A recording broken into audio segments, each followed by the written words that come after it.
Glória a Deus. Quero cumprimentar os amados irmãos com a paz do Senhor. Você está feliz com Jesus? Aleluia. Queria convidar os irmãos, aproveitando que estão de pé, a abrir as vossas Bíblias no livro de Salmos, capítulo de número 1 e versículo de número 1. Livro de Salmos, capítulo de número 1, versículo de número 1. Para ganhar tempo eu já vou começar a leitura. Quem não achou, olha no telão e vamos ler todo mundo junto. A Bíblia diz assim: Bem-aventurado o homem que não anda segundo o conselho dos ímpios, nem se detém no caminho dos pecadores, nem se assenta na roda dos escarnecedores. Até aqui. Podem tomar os assentos. Esses dias o pastor Davi estava ministrando um culto de terça, que foi maravilhoso, foi muito forte. E enquanto o pastor estava ministrando, o Espírito Santo começou a me trazer outra palavra dentro do mesmo texto, do mesmo versículo, especialmente esse versículo de número 1. E Deus começou a falar muito comigo nesse texto. E a pergunta inicial que eu queria fazer aqui, eu vou tentar ser bem breve, bem rápido, quando a gente fala de bem-aventurança, tanto no Antigo Testamento quanto no Novo Testamento, ser bem-aventurado, a palavra bem-aventurado é feliz é. Esse é o significado, feliz é. No caso aqui, feliz é aquele que não, e aí começa a colocar os pontos ali, né? Da mesma coisa acontece no Sermão do Monte, feliz é aquele, e aí Jesus vai falando. E a pergunta não é quem quer ser feliz, porque quem não quer ser feliz? Todos nós queremos ser felizes, não é mesmo? Todo mundo quer ser feliz. Hoje em dia uma das coisas mais questionadas, mais perguntadas é como ser feliz. Seja o rico que tem tudo, mas é vazio. Seja aquele que não tem nada e muitas das vezes vive uma vida infeliz também. A pergunta não é quem quer ser feliz, mas é o que de fato é felicidade. E eu primeiro queria dizer o que não é. Felicidade não é, meus irmãos, algo momentâneo. Não é um sentimento. Não é estar alegre em um momento. Não, felicidade é além disso. Felicidade, ela não é circunstancial. Ela não depende de circunstâncias. Não é algo que me faz ser feliz. Não são coisas, não são pessoas, não são coisas que passam. Não é algo momentâneo. Não é algo circunstancial. Felicidade, meu irmão, é um estado de espírito. É aquela pessoa que está tudo dando errado na vida dela, pastor. Mas você vai perguntar para ela, como é que você está? Ela fala, eu estou bem, porque eu confio no meu Senhor. Isso é felicidade. Felicidade não está pautada nas coisas dessa terra. Ser feliz de verdade é estar com o coração descansando em Deus. É entender o que Salmos vai dizer para nós em vários momentos, que Deus, Ele é o nosso refúgio, a nossa fortaleza, o nosso lugar seguro. Ele é. E quando nós entendemos isso, o nosso coração está nele, aí nós aprendemos a ser felizes independente das circunstâncias. Só que a palavra que o Senhor começou a ministrar no meu coração naquele dia, depois da tua palavra, pastor, foi que não é essa a mensagem que o mundo prega. A mensagem que o mundo prega é justamente o contrário. O mundo diz a felicidade é circunstancial. E aí eu entro no primeiro ponto e eu queria falar em rápidas palavras 3 níveis. 3 níveis que esse texto nos mostra, esse versículo nos mostra. Se ele fala bem-aventurado, feliz é aquele que segue essa palavra aqui, aquele que não segue, ele começa cada vez mais se aprofundando e se aprofundando. E o fim do ímpio, o fim daquele que segue o conselho, aquele que vai para o caminho, aquele que está na roda, se senta na roda dos escarnecedores, o fim é a morte.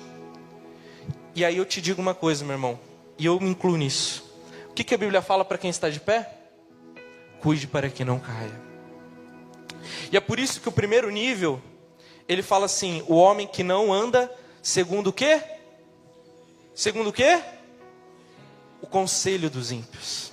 Sabe, meus irmãos, às vezes a gente está na igreja, a gente está ouvindo o evangelho, a gente está ouvindo a palavra de ensino na terça, o culto de manhã, EBD, a gente está ouvindo o evangelho, mas parece que em alguns dias a nossa mente está tão corrida da semana que entra por um ouvido e sai pelo outro, e quando a gente menos espera, há tanta distração, há tanta coisa sendo passada na nossa frente, nos nossos ouvidos, a gente escuta, a gente assiste, a gente muitas das vezes no celular, na televisão, em tantos lugares, e a gente começa a escutar o conselho dos ímpios, a gente começa a escutar o conselho que o mundo dá. Não, você tem que se amar, e não está errado, só que o se amar que o mundo traz, a gente estava falando isso hoje com os adolescentes, é egoísmo. Não é se amar, não é amor próprio, é se ame ao ponto de que não importa o que você tem que fazer para ser feliz, apenas faça. Se tiver que passar por cima de alguém, faça. Se tiver que trair a sua esposa, faça. Se tiver que roubar, faça. Se tiver que passar por cima de alguém no teu trabalho, faça. Porque o que importa é você ser feliz. Sabe qual que é o conselho? De quem que é esse conselho? Do diabo, meu irmão. E é tão sutil, é tão pequeno, muitas das vezes é um sussurro, é um conselho.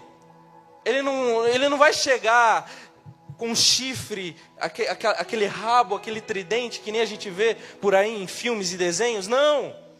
Ele vai chegar de uma forma bonita, ele vai chegar de um jeito falando para você, não, essa tua esposa, meu amigo, não, ela não te dá atenção, ela não, você tem que, olha a fulana. A mesma coisa para a mulher, não, teu marido só trabalha, ele não passa tempo com você, olha ciclano, é um conselho, é algo sutil. E o problema é quando nós paramos para ouvir, porque o tempo todo está acontecendo, o ruído do mundo está acontecendo todo o tempo, a gente vai trabalhar, a gente vai para a faculdade, e a gente está sendo bombardeado o tempo inteiro, e a pergunta que eu te faço, meu irmão, é, que conselho você está ouvindo? Será que é o conselho divino, o conselho dos céus, o Espírito Santo falando ao meu e ao seu coração, o conselho da palavra, os mandamentos da palavra? Ou a gente está ouvindo os conselhos do mundo? Porque a verdade, meu irmão, é que quem anda segundo o conselho, ele começa a se mover segundo esse conselho. Ele já não se move mais pela palavra, pelo que está escrito. Ele começa a se mover pelos seus desejos. Por quê? Porque eu só vou ser feliz se eu tiver cargo tal. E aí a gente dentro da igreja começa a brigar por cargo, pastor. E aí vira, aqui já não é mais reino de Deus, aqui já vira negócio. Agora eu já não vou mais pregar simplesmente porque eu amo a Deus e porque eu amo a palavra e a igreja. Eu vou pregar para quem me dá mais. Eu cobro para pregar daí. E aí eu já não estou pregando mais por ministério, eu estou pregando pelo dinheiro. O conselho está aqui, ó. Por que você não cobra para pregar? Todo mundo faz isso. E aí o que acontece? Começa a ouvir o conselho. E aí quando desce para o coração, vira prática. E aí a gente começa. É sutil, é pequeno, é uma pedra. Não é uma rocha. Não, é uma pedrinha no teu caminho. Só que aí a gente tropeça aqui, tropeça ali. E aí vai indo. E sabe, meus irmãos, não é apenas andar. É se mover por aquilo, é sobre um estilo de vida. E agora o meu estilo de vida já não é mais ser cristão, não é mais ser como Jesus, mas é ser como o mundo. De uma fonte, a Bíblia fala, não pode jorrar 2 tipos de água, 2 rios diferentes. Não dá para um momento eu estar orando, lendo a Bíblia, e de repente, falando besteira no serviço, olhando as irmãs passando na frente da praia. Não dá, irmão. Ou a gente é de um jeito ou a gente é de outro. Não tem como. Mas a gente escuta o conselho e vai indo. É se mover buscando sentido, propósito onde não há. É o conselho dos ímpios que promete, através das circunstâncias, felicidade. Mas é uma falsa felicidade. E a Bíblia fala em Provérbios que há caminho para o homem que parece bom, mas o seu fim é a morte. Eu vou correr que eu já estou terminando. Segundo ponto, segundo nível, a pessoa vai ouvindo o conselho e ela vai se aprofundando. Uma coisa, meu irmão, é você ouvir o conselho uma vez e ceder. Pequei. Quem não pecou, irmão? Quem de nós aqui alguma vez não ouviu o conselho e parece que faz sentido? E aí foi lá e quebrou a cara. E aí foi lá e viu que aquilo só te afastou de Deus. Só que o problema é quando a gente vai ouvindo o conselho, vai ouvindo o conselho dos ímpios. E uma coisa é ouvir e ceder, outra coisa é estar no caminho. É quando eu já não estou apenas ouvindo, mas eu estou começando a mudar a direção. Eu estou começando a mudar a rota. E agora aquilo que antes era apenas uma queda, aquilo que era apenas, às vezes um deslize, começa a se tornar algo recorrente, se torna uma prática. E eu começo a me acostumar. Aquilo que era apenas uma queda, meu irmão, virou um hábito, virou rotina. E a voz do Espírito começa a ficar tão longe que eu escuto apenas um sussurro. E talvez, meu irmão, tomara que não. Eu aprendi com o pastor Júlio que tem 2 tipos de palavra: a corretiva e a preventiva. Eu não sei qual que é o caminho que você está, eu não sei como você está hoje. Eu espero que para todos nós seja apenas preventiva, para que a gente não caia. Mas se você estiver aí, meu irmão, acorde. Vamos acordar, igreja. Porque o mundo, o diabo, ele não brinca de ser diabo. O inimigo das nossas almas, ele não brinca. E quando a gente menos espera, a gente está como Sansão. O que a Bíblia diz de Sansão? Que ele se levantou como das outras vezes, mas ele não percebeu o quê? Que o Espírito já havia se retirado. A voz começou a ficar tão longe, que chegou um momento que a gente já nem escuta mais. Às vezes a gente sente forte no nosso coração: não veja isso, não assista isso, não faça isso. E a gente vai ignorando, e chega um momento que parece que se cala. Mas não é que se calou, mas é que a gente já está tão longe, o ouvido já está tão abafado, que a gente não escuta mais. Mas eu tenho uma palavra para você. Assim como na parábola do filho pródigo, Jesus fala, quando o filho, mesmo estando longe, ele cai em si, ele se arrepende. Ele até começa a voltar, mas sabe o que a Bíblia mostra para a gente, se você ler com atenção? Não é o filho que volta para casa, porque o texto diz: enquanto ele ainda estava longe. O que acontece? O pai, que estava ali esperando o filho, ele estava esperando o filho, ele estava ali olhando e falando: ele vai voltar, porque eu paguei um alto preço por ele vai voltar, e quando ele voltar, e aí ele começa a ver o filho voltando, ele caindo em si, se arrependendo. O texto diz: o pai corre ao encontro do filho. O pai corre ao encontro do filho, ele abraça o filho, ele beija o filho, mesmo ele fedendo. Por quê? Porque não importa o que você fez, não importa o teu passado, não importa a situação que você esteja agora, a graça ela é suficiente, meu irmão, para salvar a tua vida, para purificar a sua vida, para lavar você e te transformar, meu irmão. A graça de Cristo é suficiente, o sangue de Cristo é suficiente, meu irmão. E o Pai está de braços abertos para mim e para você nessa noite. E o terceiro, e aqui eu encerro: nem se assenta na roda dos escarnecedores.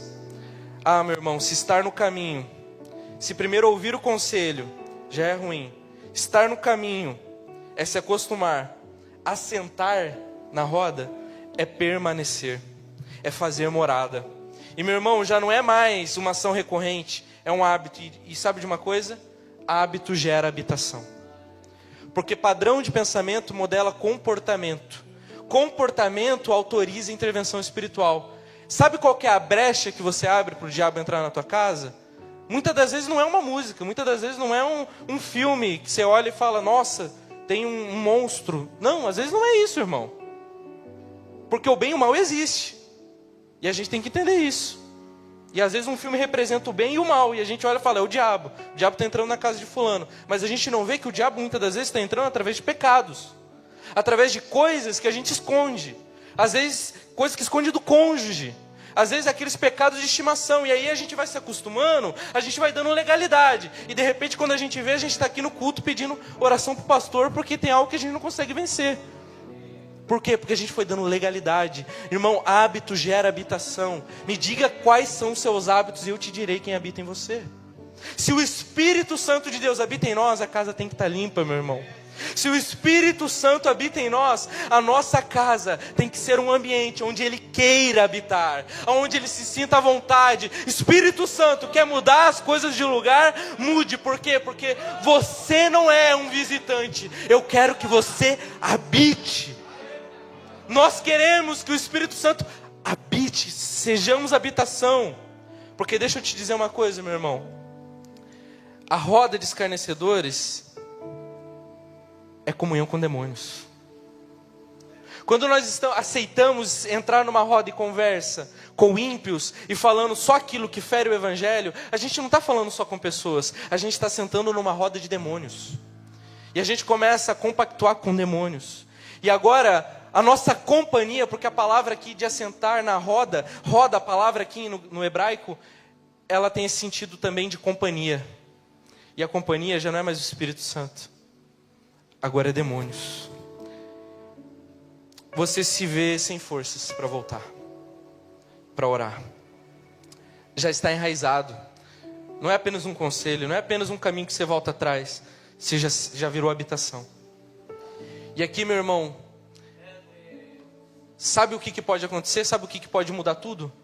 Só tem uma coisa capaz de transformar a minha e a sua vida: libertar de todas as correntes, de todo o dardo inflamado do inimigo. Só tem uma coisa capaz. Não é nenhuma coisa, é uma pessoa. E o seu nome é Cristo. Sabe por quê? Porque o mesmo texto diz: aquele que é feliz, aquele que não segue esses caminhos, o que ele faz? Ele medita na lei do Senhor, de dia e de noite. Só que deixa eu te falar uma coisa: a lei, a palavra de Deus, ela se fez carne e habitou entre nós. E João vai dizer: e ele era cheio de graça e de verdade. E aquele que crê nele não vai perecer. Meu irmão, só tem um, e ele está aqui nessa noite, e ele pode te libertar. Não importa o que o diabo fez na tua casa, na tua família, na tua vida, não importa o seu vício, não importa o seu pecado. O diabo, ele insiste em te chamar pelo seu pecado, sabendo o teu nome. Mas Cristo, sabendo do teu pecado, ele te chama pelo nome. Ele te chama: filho meu, volta, volta, porque eu paguei um preço por te amar. E Ele está de braços abertos para você nessa noite. Ele é o caminho. Cristo é o caminho para aquele que está perdido.